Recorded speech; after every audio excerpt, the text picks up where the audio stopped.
Today, I'm finally jumping on the Jjapaguri train, inspired by the Academy Award-winning movie Parasite, and I'm taking you along for the ride.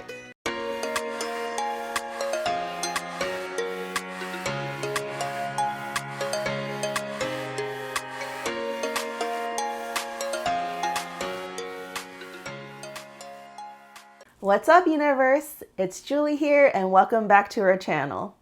So, this all started out when Joe and I went to go see the movie Parasite. I had already seen so many people posting their versions of Jjapaguri, aka Ramdon, all over social media. I even saw restaurants making it and selling it, and I was like, what is the big deal?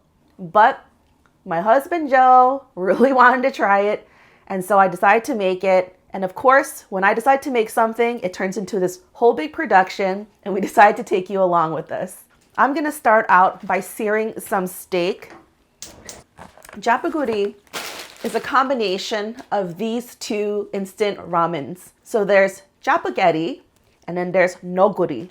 And I know that it's spelled with a CH, like Jjapaguri in the English version, but I assure you, it sounds like Jjapaguri with a J in Korean. And also it's inspired by the real dish jjajangmyeon, which, by the way, I also have a recipe for real jjajangmyeon. I'll leave a link for you down below. It was also kind of hard to say for kind of like an English translation. So that's why it's also known as Ramdon. I was like, what the heck is a Ramdon?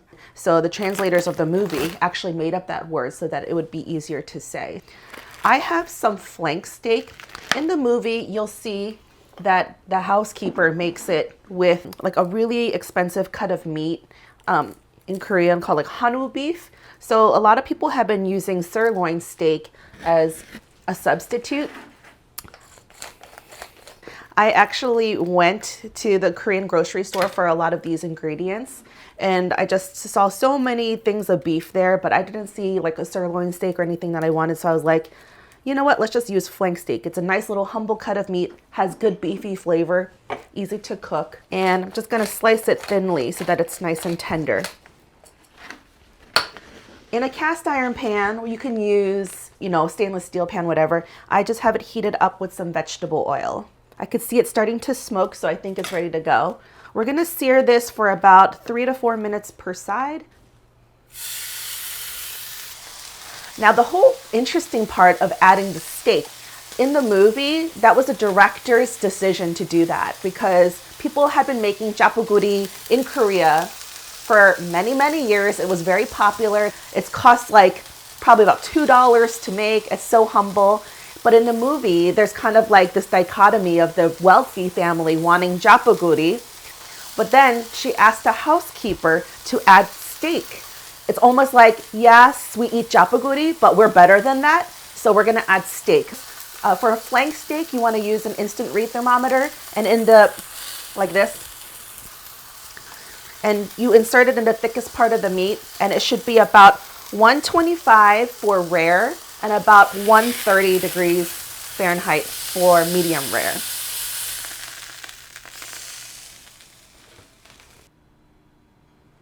Okay, so it's about 133, so I think that's good. That should be about medium rare. I'm just gonna tent this with some foil, lightly. I don't want it to steam in there, so just do it very lightly. We're gonna let the steak rest for about 10 minutes because you want the juices to redistribute and not be all over your cutting board. Now, in the movie, there are no garnishes because she's making it in a hurry, but typical jjajangmyeon tends to have some garnishes on it, like some julienne cucumber. And I decided I'm just gonna fancy it up a little bit because you have steak on it, why not? And this is a cool little contraption thing that I got from a Korean market. It was super cheap. And it has this little shredder thing to shred scallions, but you don't have to do this. You can just slice scallions on a bias. I'm just gonna run it through. Chop that off. And I'm gonna just dunk it in some ice water. And the ice water will help make it curl. I feel like I have to stop and mention this apron that I'm wearing. It's super cool. If you checked my Instagram, I posted about it.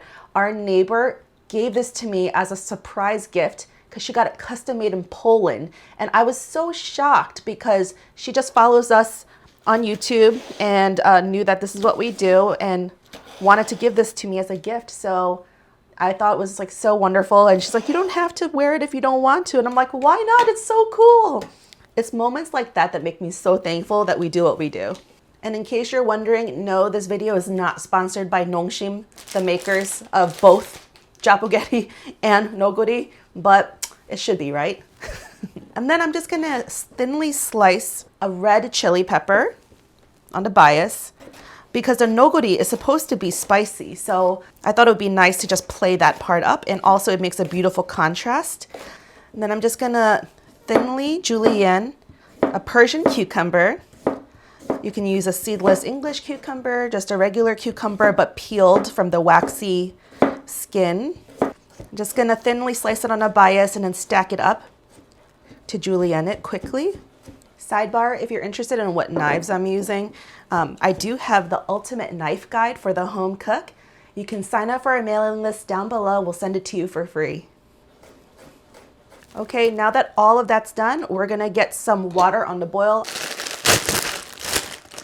We're gonna use from the Jjapaguri the whole package of noodles, the little vegetables that come with a dehydrated vegetable mix, the whole mixture of the seasoning packet, and the oil.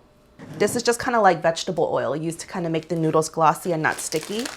And from the spicy seafood noguri, we're gonna use the dried vegetable packet, and this kind of varies. Some people use about half of the packet soup base. I'm gonna aim somewhere between 3/4. So I'm gonna now slice up my steak because I think that's ready to go too. As you can see, some of the juice already started to leak out a little, so that's why you want to use a rimmed cutting board or a carving board. So you can see on the steak that the grain of the steak is going this way. See those little tiny lines? With flank steak, you want to cut against the grain. So you kind of turn it and cut it like that. That way it'll ensure to be tender, and the thinner you cut it and against the grain, the more tender it will be. Oh yeah, nicely pink. Joe, do you want to try a piece right now? Sure. Sometimes you just can't wait. Is it good? So you know what's interesting about this recipe? I didn't understand the hype and why everyone was dying to make it after the movie. But then after some researching, that's when I realized that it's because it already was popular. So in Korean culture, and especially amongst Korean audiences, there was like peals of laughter in the screening when, you know, they were showing them eating the Jjapaguri. And then with the addition of steak, I thought it was like super interesting. Covered. Give my hands a wash, and then hopefully the water will be up to a boil by now. We're gonna put in our Jjapaguri noodles. You just need enough water to boil the noodles, but have also 1 cup left over reserved after you drain it. And then I'm gonna put in all of the noguri noodles. We're gonna put in all of the Jjapaguri vegetable mix, and in all of the noguri vegetable mix. You don't put the sauces, like the seasoning packets, in until after the noodles are cooked and the water is drained. We're gonna let this cook for about 3 minutes, or just until the noodles are about al dente, because they will cook a little bit longer in the sauce. I think the easiest way to make sure you reserve enough water is to make sure you have a measuring cup handy next to you so you don't forget. You just don't drain it right into the sink. And instead of draining it into the sink, I'm gonna drain it into a strainer set over a bowl so that it can catch the noodles and the water down here, and then I can fish out the water that I need. I like how I chose my heaviest Dutch oven pot to drain my noodles. I did it just because the inside of the pot is white and I wanted you to be able to see the black noodles. It's all for you guys. I'm gonna fish out about a cup of water, cooking water.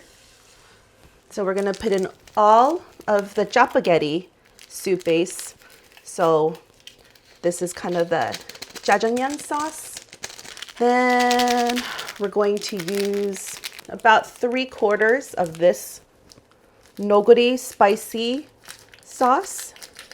So this will just cook for like another minute or two or until some of the sauce gets absorbed into the noodles and the noodles are tender. So I'm just gonna add in the oil.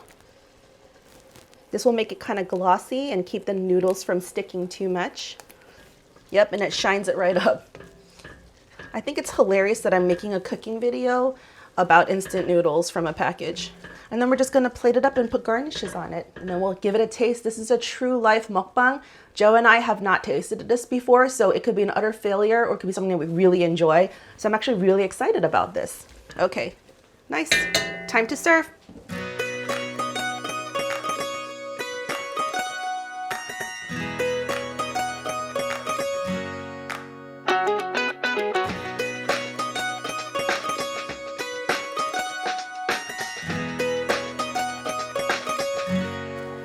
My ongoing joke is that ramen doesn't wait for anyone and it stresses him out every time I make instant noodles because I'm like yelling. And unfortunately, because we're filming, it did wait. So hopefully it's not clumpy together because we had to take some pictures. And it looks delicious though. It does actually. My mouth is getting watery as I smell it.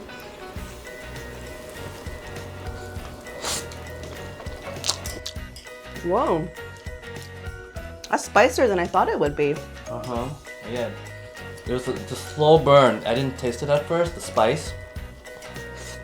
But then give it about 10 seconds. To me, it automatically tastes like Jjapaguri. Jjapaguri is something that you grow up with as a Korean kid.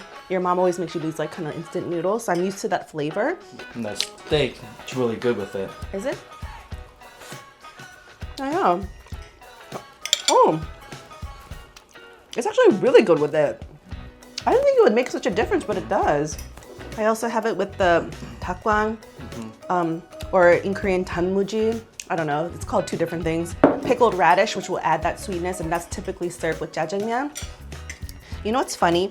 I wasn't even that interested in making this dish until I talked to my friend Korean Popsang on Instagram, and she was saying that it was a must try. And I trust her and I trust everything she makes. So I was like, all right, why not? Go for it. And of course, I'm just kind of adding my own twist to it, but it is good. I like it. Would you eat it again? Oh yeah. I have like a 5-pack of each, so. It has a more savory with a hint of spice than like that instant ramen cloying kind of taste. So it doesn't even really taste instant, if that makes sense. It does taste elevated.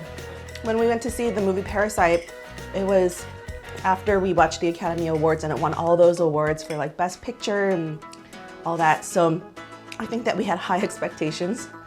To me, it was a slow burn of a movie in the sense that it was good, but they didn't maybe I had too much of a high expectation. And so I thought it was like good, but not great. But then when I thought about it and she started doing more research and telling me all this information about the movie, then especially like the cinematography of it and like the storytelling of it, I thought that really, you don't really realize it at first, at least it didn't for me. And then when she was sort of explaining it and what the director's take about it was, that's when I really appreciated the movie more. I think there's like a lot of hidden things, like the steak in the Ramdon. And it's funny how that one act like shapes culture. You know, that it becomes so much part of like pop culture. Not even just in Asia and Korea, but like worldwide even. Like people are taking Jjapaguri by storm. And it's kind of funny because even when I went shopping for this, they put the Jjapaguri and the noguri right next to each other. And actually, they were both on sale. I think maybe because if you were confused at all the noguris and all the Jjapaguris and all the instant ramens, it's like these two are sale, they go together. It's kind of funny. I do like the little kick of spice with the peppers that's added. Oh, you like that? Do you recommend a flank steak, the cut of steak that I use? Yeah, it was good. Yeah, because it's really beefy. That was nicely cooked. I think also being thinly cut makes it easier to eat. Because when I see pictures of other people using like big chunks of cubes of steak, I wonder how that is. Maybe that's kind of nice too. You get a bite of a big cube of steak. But this, you can kind of like use your little steak as like a Jjapaguri blanket.